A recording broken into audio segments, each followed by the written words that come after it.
Okay, I'm Steve Davis. I'm the Public Information Officer for the Lakewood Police Department, and I'll fill you in on a few more details that we have since the last time I talked to you this morning. To start off with, it's pretty difficult to come up with words to describe how deep our sympathies are for the officer's family that died last night. And we extend our deepest sympathies, our thoughts, many, many prayers to the officer's family. We want to thank the public for the outpouring and the condolences that have been sent to other law enforcement agencies who have been so supportive and offered so much help so far today.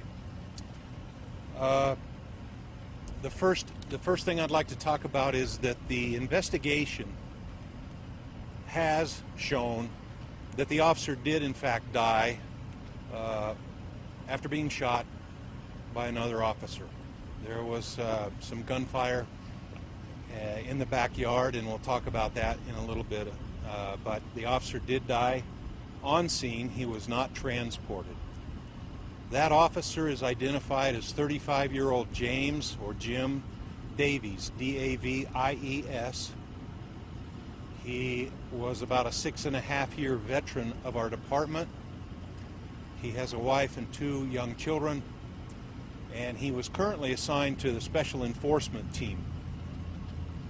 Jim was in uniform. There was some question about that this morning, whether he was working undercover or in a different type of dress, and I can assure you that he was in full police uniform when he was shot.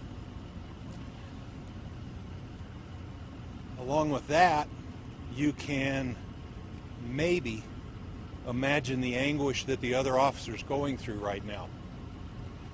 We feel like we have 2 victims on the department, to be quite frank.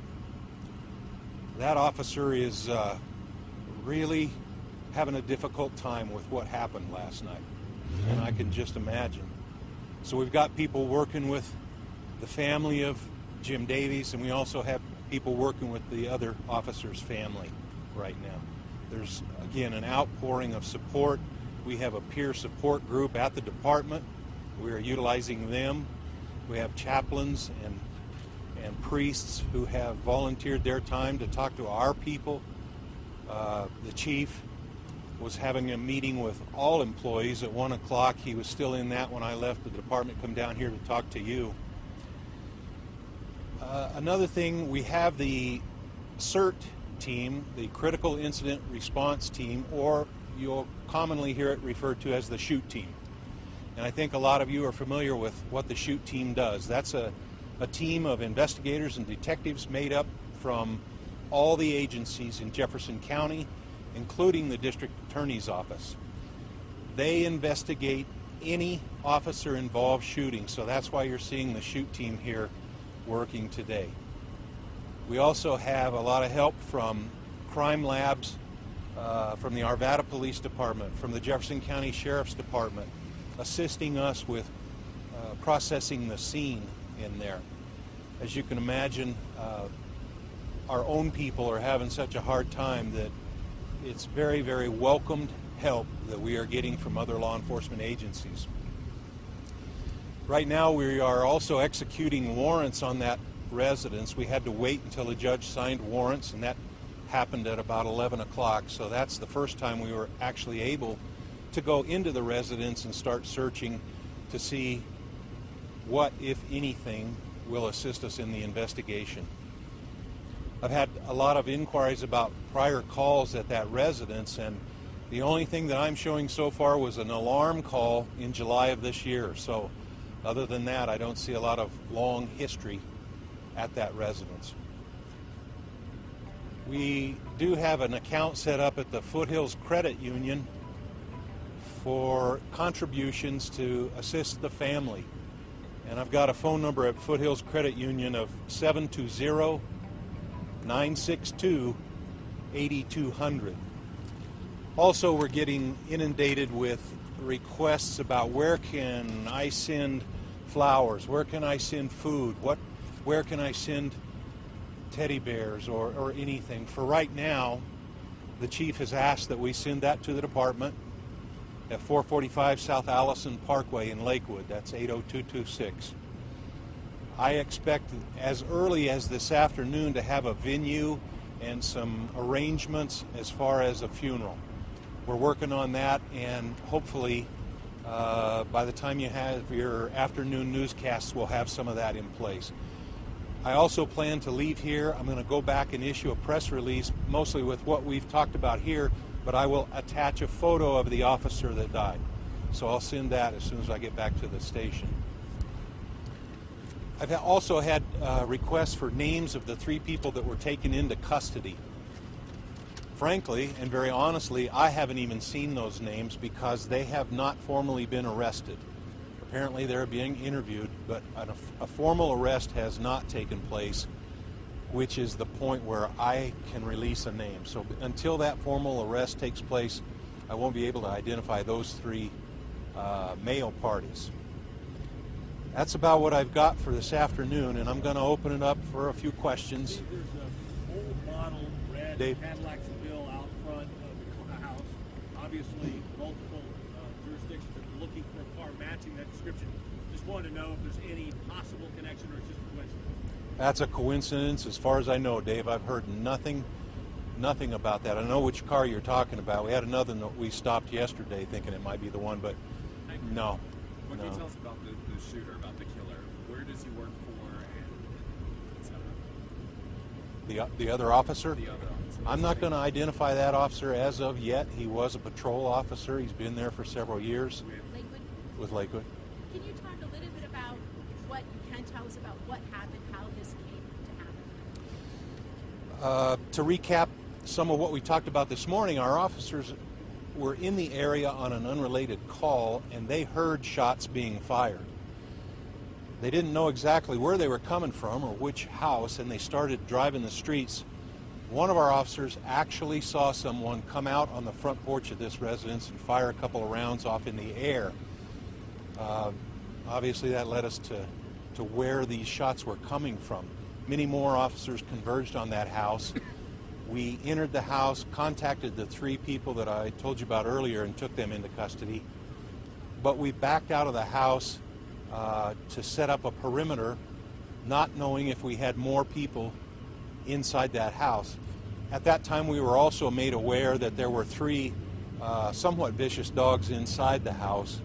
So we were making arrangements to take care of that and to be able to deal with them as we entered the house a second time.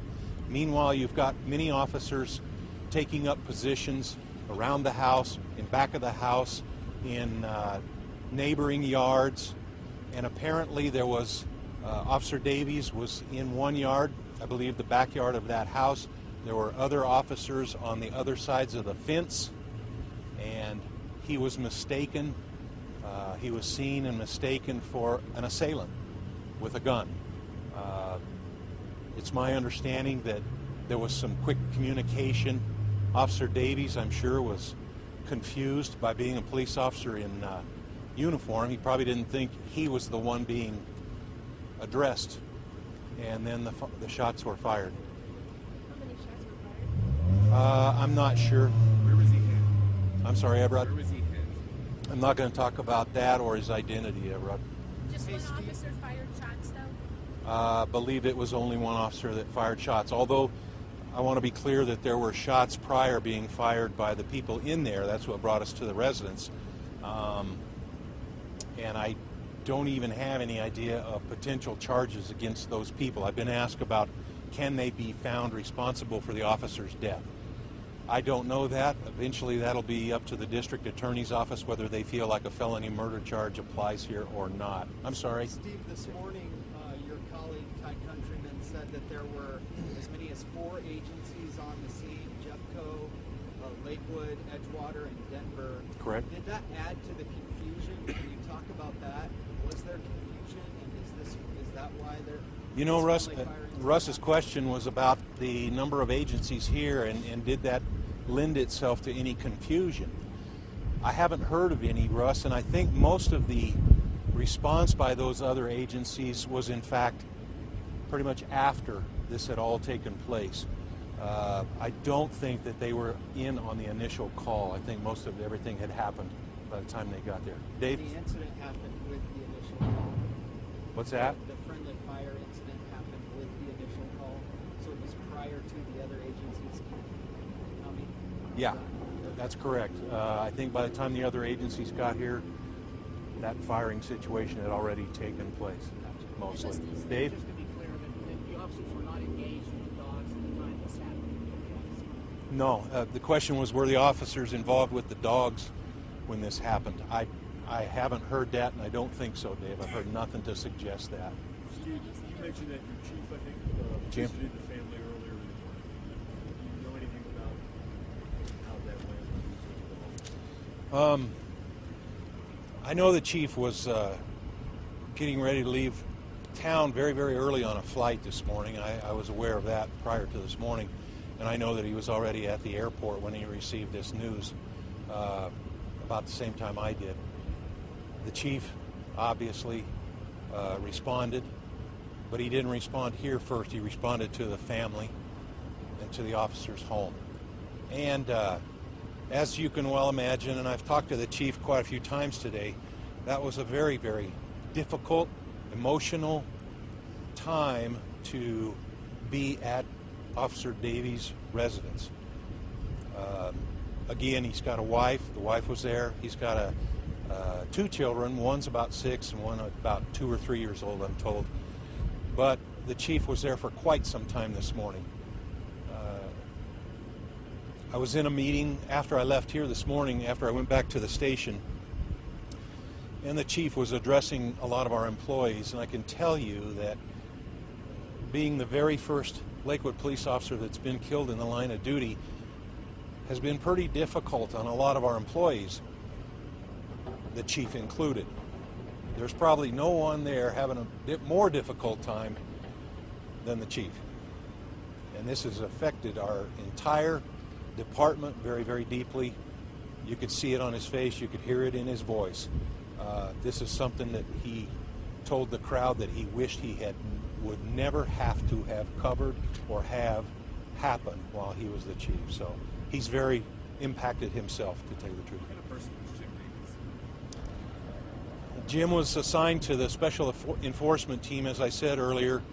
He took it upon himself to put in for those additional assignments, those special assignments. His family is from out of the country. We have reached out to them. His parents live in England, I believe. It's my understanding they're on their way here now. But Jim was, as you usually hear in cases like this, he was one of those people that went above and beyond. That's one of the reasons he was there last night doing what he was doing.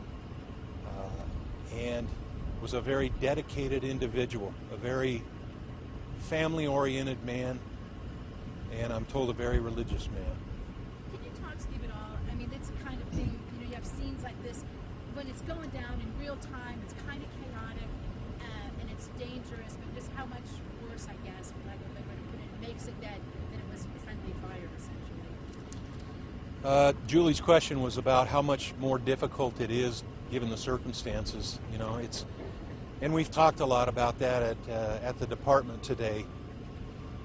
And everyone agrees that I don't think it could have a more tragic set of circumstances. When you lose an officer to a shooting, when it's a suspect that you're looking for or you've arrested, that's heartbreaking enough. But the set of circumstances that we have here today, I don't know of any ingredient that I could put into this story to make it more tragic than it is. And that's why I was talking about earlier the anguish that the other officer is feeling. I cannot even imagine being in those shoes. So there's quite an outpouring of support for that officer also. Has he had any contact with Davies' family at all? Or? Have I? No, has the other officer? Oh, not that I know of, Julie. I'm sorry, go ahead. Where was the officer shot on his person? Was he wearing a vest? The officer was wearing a vest. Where he was shot, I'm not going to go into that quite yet. And can you tell me, you said there was some good communication between the two of them. Can you elaborate on that? I'm sorry? The good communication between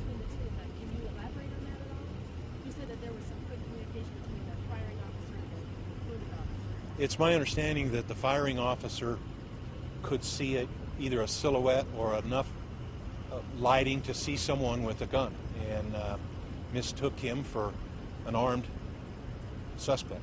Did they actually? And apparently there were some commands given, but quite frankly, everyone seems to think that Officer Davies thought that the other officer was in contact with someone else and was giving commands to that person. Given the fact that Officer Davies was in uniform, he certainly didn't think that the commands were directed in his direction. What happens to the firing officer from this point, and could there be any charges related to this incident? That'll be up to a review. The CERT team or the shoot team will prepare their report. They customarily give that to the district attorney's office. The district attorney's office makes the ultimate decision on any criminal charges. I wouldn't, I have an opinion on it, but I shouldn't interject that, and I shouldn't speculate, but I'll leave that up to the DA's office to talk about. Yes, John? Are you comfortable saying whether the firing officer had a weapon-mounted light and whether it was in use or not? The question was if the firing officer had a weapon-mounted light, and I don't know. I haven't heard a word about that, to tell you the truth. Steve, Russ? how long was it before you guys sort of started piecing it together? Because I know there were a series of press briefings like this early in the morning hours, and you still didn't know. Yeah. When did you guys finally figure it out? Russ's question is how long it took us to to finally start figuring out what happened, because there was some confusion in the first couple of hours. We had information from our officers and the one who fired that he had fired, but there was some concern that there might be someone else from inside that house.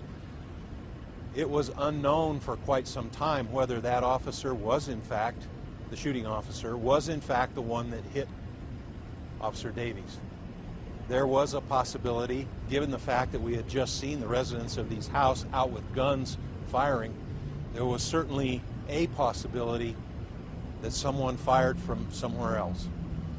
So I think it was, it was cautionary. This morning when I talked to you, I got a lot of questions about that possible scenario, and I told you all then that was one scenario. There's whether it's a slight possibility, or I should say, even though it is a slight possibility at that point that a round came from somewhere else, we have to at least give that a little bit of thought. But now the investigation would show otherwise, Russ. I'm sorry. About how far the firing officer was away from Officer Davies? Not very far. Within just single-digit number of feet, I would think. I should clarify that one officer was on one side of a fence and the other was on another side of that fence. The firing officer taking time off work, obviously. Oh, I'm sure. He's at home now with his family and a lot of support from our department, Everett. There are many officers there with him now. How long has he been in the force?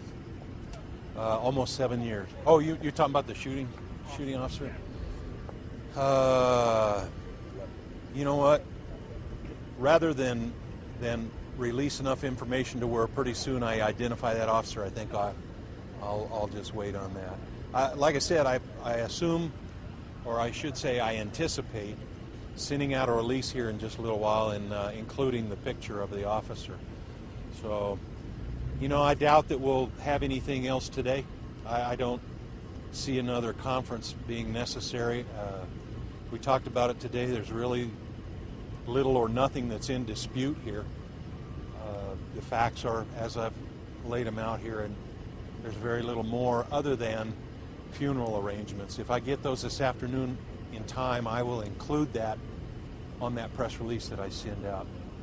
How long will the scene be active? I don't know an exact time that we'll release the scene, but I would suspect that it's going to be at least sometime tomorrow, maybe even all weekend, depending on what they find in that residence.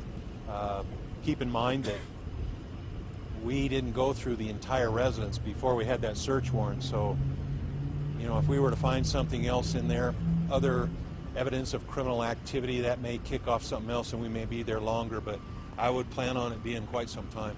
What about street closures and other residents being impacted? Hopefully we're not going to have anything shut down this evening other than Eaton Street from about 18th or 19th up to 20th. We hope to get everything else opened up here pretty soon, or at least by rush hour, something like that. Steve, do you know anything else about, I'm sorry to No.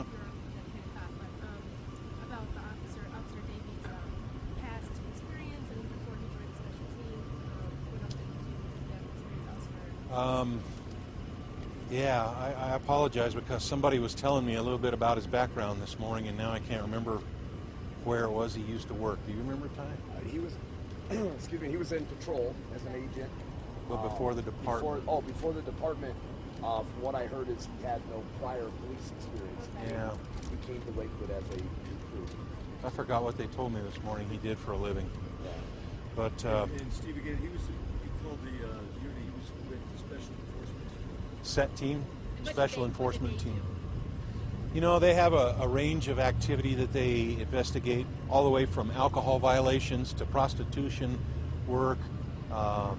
They target specific crimes and let patrol officers do that type of work. They focus their attention and resources on specific problems. He simply go by Jim in his colleagues. I know him as Jim.